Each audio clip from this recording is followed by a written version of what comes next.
G'day everyone, my name's Lee Betts and I'm a professional poker player from Melbourne, Australia. Usually in this vlog series I will cover a session of 100nl that I played earlier in the week, but we got something different today. Recently I've downloaded GTO Plus, which I'm sure most of you already know is a poker simulator that you can use to try and find the Nash equilibrium play on a certain board texture. So what I've done is I've taken a hand from a session of 100nl I played yesterday, and I've already run it through the sim, but I haven't looked at the sim results yet. So we're going to go through them together and see if there's anything we can't learn from finding out what the Nash equilibrium play is. I know for all the strategy nerds like myself out there, this is very exciting, so we're going to get straight into it. Let's go. One last thing before we get into today's sim, I've got to give a huge shout out to Microdonk Poker on YouTube. Their channel really helps me understand how to use GTO Plus as a beginner getting into things, so I've got to give a shout out to them.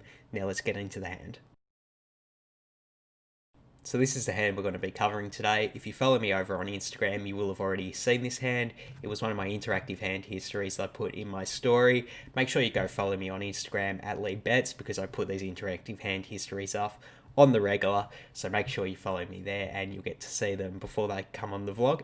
But let's get into the hand for those who haven't seen it. The action gets to a tight aggressive cutoff, who goes ahead and opens it up to 3. Then I'm on the button with King Queen of Hearts, and I think the standard play here is to go ahead and 3-bet. The cutoff opening range is going to be very wide, and we're going to be ahead of that range most of the time with King Queen, but even if they do fold out a worse hand, we're happy to win equity denial. So I go ahead and 3-bet to 10.5, sizing up a bit just because we are so deep with villain. Then the action gets back to them and they throw in the call. So essentially here we've got the range of hands I'm going to be 3-betting, button versus cutoff. It's about 14% of hands, and as you can see I've got all the strong value hands like the aces, the kings, the ace king and stuff, as well as the suited broadways, which are mostly going to be ahead of the cutoff opening range. But like I said, the equity denial is important, so we do have a lot of bluffs in here as well with the suited aces. I've got 5-6 suited specifically here highlighted, but I might use something like 7-6 suited as well, maybe even 4-5 suited if I think the cutoff's particularly aggressive,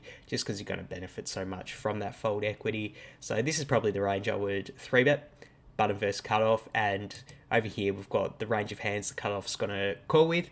In terms of, this is my opinion of what they'll call with, it might be wider or looser depending on the specific opponent, but I think most tight aggressive opponents will be calling stuff like this.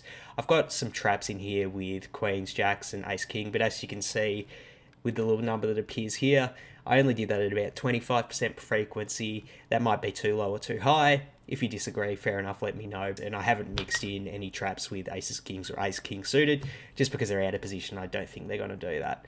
Now let's get into the flop and actually get into the sim. So we go heads up to a flop of a 9-4 deuce with 2 spades. The villain goes ahead and checks it over to me, and my thinking at the time was, on a board like this, as a 3-better, I'm going to want to construct a checking range and a betting range, and the reason is I want to have a betting range on this board just because I'm going to have a lot of really strong hands, mostly over pairs and some combinations of pocket nines as well as nut flush draws that I want to go ahead and bet for value. But the thing about this board in particular is my opponent's actually going to have more nut combos just because they're going to have literally all of the sets on this board, whilst I never really have pocket 4s or pocket 2s. So there is some incentive for me to check back stronger hands just to induce bluffs from this opponent if they know that they're going to be able to represent sets when I can't have them. With King Queen of Hearts specifically, I actually really like bluffing with this hand just because it does block my opponent from having pocket queens, which is one of their stronger cooldown hands, and we don't have a lot of showdown value with King High. We can bet and get my opponent to fold like Ace Queen or Ace Jack, which would be great.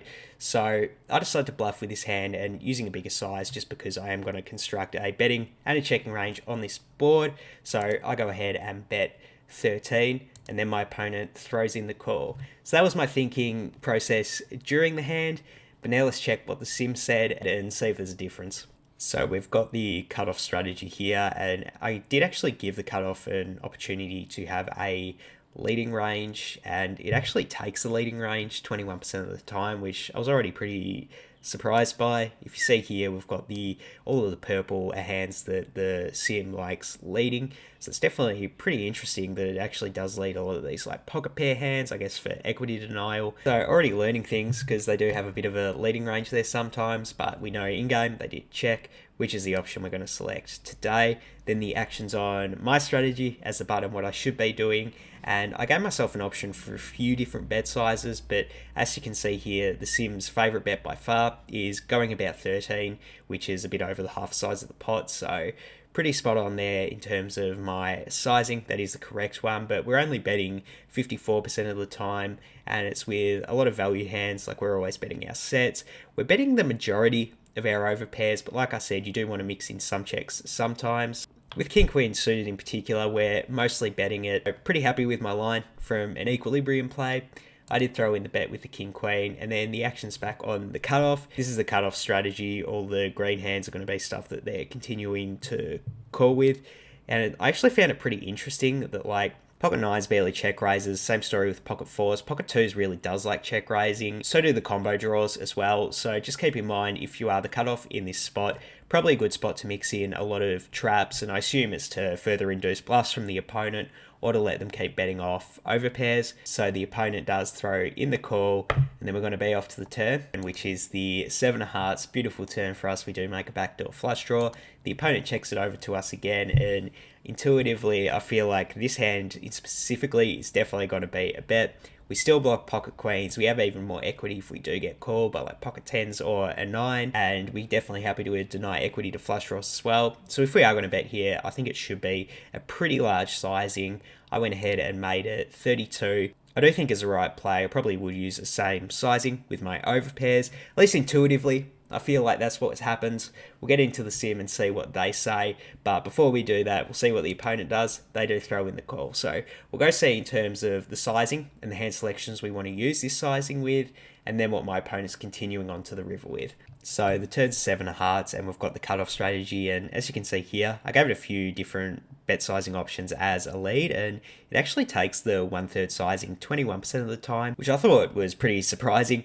I know if I was cut off in this spot, I wouldn't be leading much, but the sim does like it, and we can actually see the types of hands that they're leading.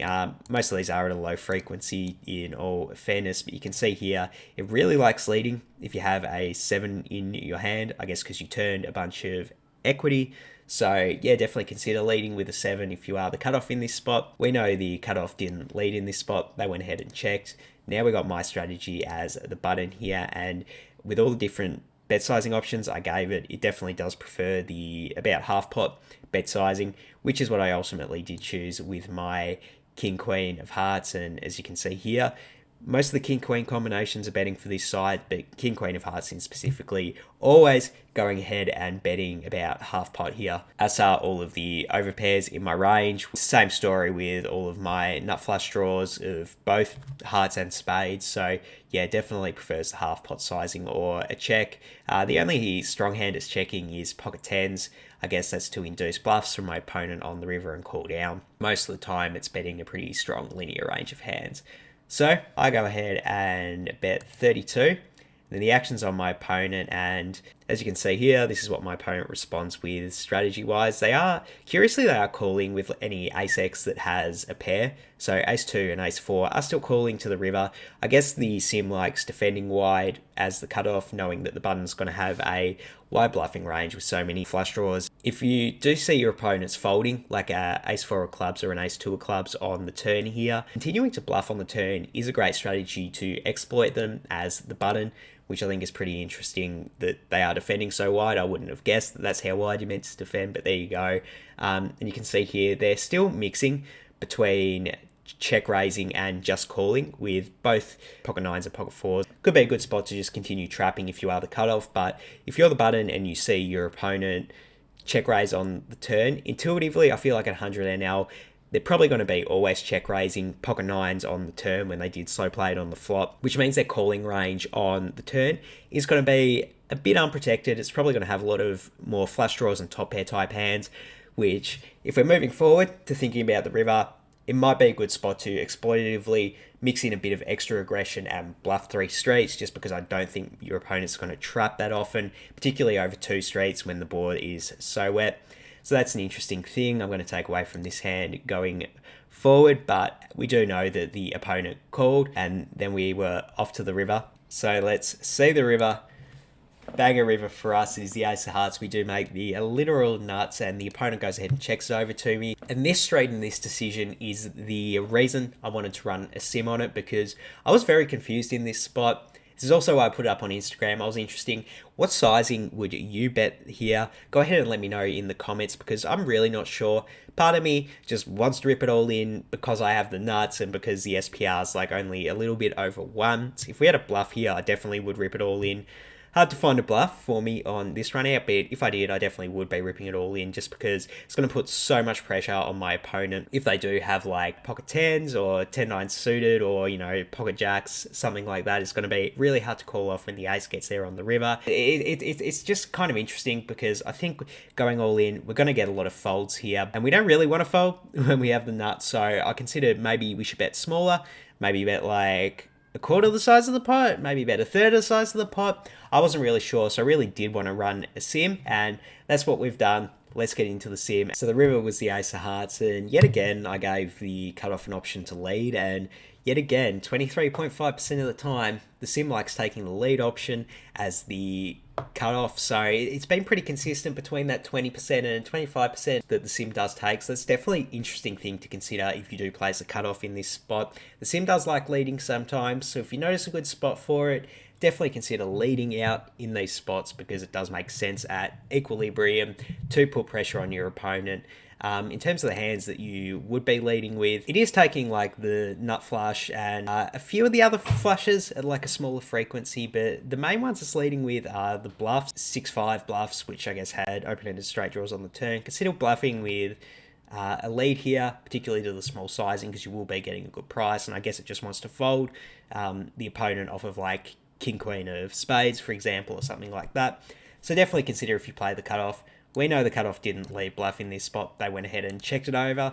Now here's my strategy as the button here, and I gave it a bunch of different bet sizings, just because the thing I was most unclear about in this spot is what bet sizings I should take. And you can see overwhelmingly the sim does prefer using large sizes, a little bit with like 75, but mostly just ripping it all in. In fact, I would, if I was going to take anything away from it, I'm just probably going to rip it all in or check in this spot. And as you can see, all my flushes are ripping it in. Obviously, they're not going to check back, as well as sets are also going for value. You do get to check back, like pocket kings, pocket queens, pocket jacks. Like, I really wouldn't be trying to go that fifth in for value, betting those hands.